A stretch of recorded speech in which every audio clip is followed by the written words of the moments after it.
Muchas gracias, senador presidente.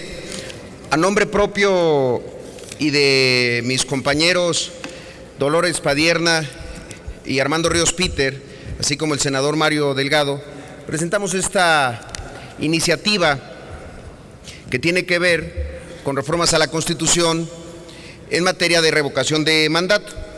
Y lo hacemos en este momento en el que nuestro país está atravesando una de sus crisis más profundas en muchísimos sentidos.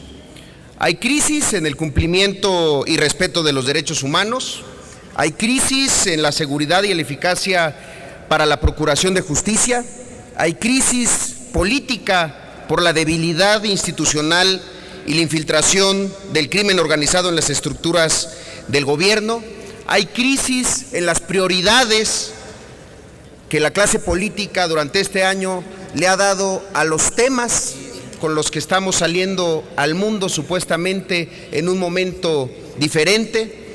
Hay crisis finalmente de credibilidad ciudadana en las instituciones y hay crisis en la clase política. Los hechos de Iguala son producto de un proceso muy largo que finalmente lo que termina haciendo es desnudar esta crisis. No es una crisis del 2014, es una crisis que por lo menos lleva instalándose en nuestro país los últimos 18 años.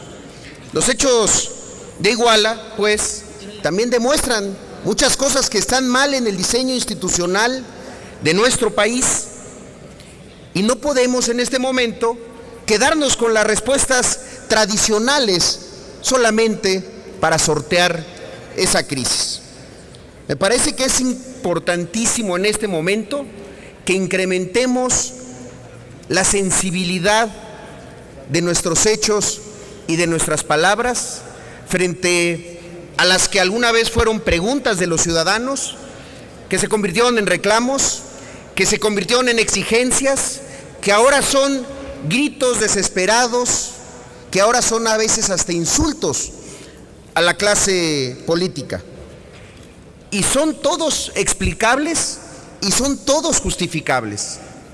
Son reclamos porque la justicia se haga efectivamente frente a la barbarie, que la sensibilidad y eficacia gubernamental esté a la altura justamente de esos reclamos y esa indignación popular.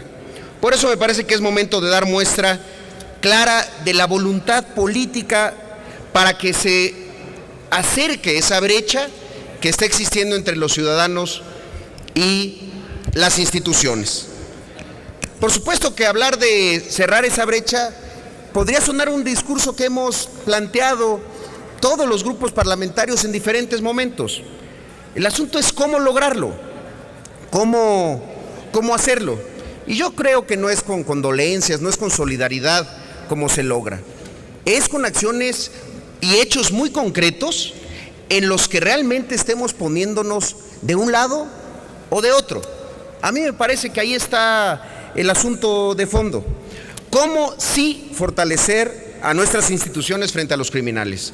¿Cómo sí garantizar desde el espacio inmediato del ciudadano su seguridad y el goce efectivo de sus derechos? ¿Cómo sí los partidos políticos y los gobernantes asumen su responsabilidad ante la sociedad? Y aquí hay dos caminos muy claros. Uno es pensar y actuar con cálculo político y el otro es ajustarnos a los reclamos de la sociedad. Y aquí la definición que hagamos nos pondrá claramente o del lado de la ciudadanía o de otro lado. ¿Cuál es ese otro lado? Bueno, eso no lo determinamos nosotros, lo determinan justamente los ciudadanos. ¿Por dónde empezamos? Me parece que el primer paso que podríamos dar como senadores para mandar esta muestra es primero recordar aquella famosa frase de la Divina Comedia en donde Dante Alighieri decía que el lugar más oscuro y el lugar más caliente del infierno está reservado para aquellos que en tiempos de crisis moral mantienen su neutralidad.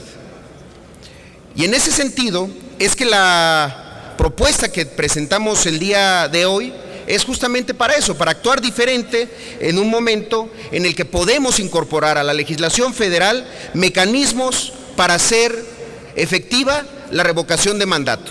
Un tema que viene discutiéndose en nuestro país desde hace muchísimos años. Prácticamente desde hace 200 años se viene discutiendo el tema de la revocación de mandato. Reconocerle al pueblo que delega a sus representantes el poder que le es originariamente propio, la facultad para poder también revocarlo. No podemos seguir condenando a los ciudadanos a tolerar gobiernos ineficientes, corruptos e incluso gobiernos criminales. Hoy, en cualquier parte del país, pero ayer y mañana, porque nadie está exento de que esto vuelva a ocurrir. No podemos, por eso, dejar de discutir si este es momento o no de hablar de la revocación de mandato y verla como un instrumento de profunda democracia política para advertirnos a nosotros, a quienes ejercemos un cargo de representación popular, que estaremos permanentemente observados y que la confianza con que contamos y las atribuciones que ejercemos pueden ser reclamadas y suspendidas por los ciudadanos ante cualquier falta, ante cualquier omisión o ante cualquier abuso. Otro paso que estamos presentando en otra iniciativa al Código Electoral tiene que ver con que todos los partidos políticos asumamos una mayor responsabilidad en la selección de candidatos y establezcamos nuevos y rigurosos procedimientos que le garanticen a la sociedad que quienes aspiran a ejercer una responsabilidad pública son ciudadanos honestos, sin antecedentes delictivos y sin vinculaciones criminales. Para eso existen los sistemas de control y confianza que desde esta iniciativa se plantea se extiendan a candidatos de todos los partidos políticos como requisito inexcusable para poder contender. Y no solo eso, sino que también exista una sanción clara a los partidos políticos que postulen a quienes a la postre resulten criminales durante el desempeño de su encargo. Es un tema que, déjenme comentarlo muy brevemente, como diputado federal con diputados panistas de mi legislatura, presentamos y fuimos controvertidos por la Procuraduría General de la República. Perdimos esa controversia y por eso en Chiapas hoy no hay controles de confianza para la postulación de candidatos. Ahora, ¿cuál es esa sanción que nosotros proponemos? La sanción tiene que ver con el artículo 232 de la Ley General de Instituciones y Procedimientos Electorales. Esto quedaría de la siguiente manera: que queden impedidos de postular o de solicitar el registro de candidatos a cargos de elección popular los partidos políticos que hayan postulado a un representante popular que haya sido sentenciado penalmente durante su encargo o gestión para participar en la siguiente elección para ese mismo encargo. Si no tenemos esa sanción, aunque metamos los controles de confianza, estos se pueden quedar solamente en un buen deseo y en un elemento que no sirva para lo que estamos planteando. Finalmente, compañeras y compañeros, creo que otro elemento que pasa por la discusión de este Senado para acercarnos a la sociedad y ponernos de su lado tiene que ver con escucharla, con entenderla y siendo empáticos con ella. ¿A qué me refiero? Hace unos días presentaron un grupo de destacados intelectuales, de pensadores y de activistas un desplegado que, además de temas que tenían que ver con los asuntos electorales, planteaban la creación de una comisión de la verdad y la justicia para Ayotzinapa. Sin duda me parece que deberíamos de considerar si una comisión de la verdad que rebase por mucho lo que fue la Fiscalía Especial para Movimientos Políticos y Sociales del pasado puede ser útil en este momento de tribulación de nuestro país.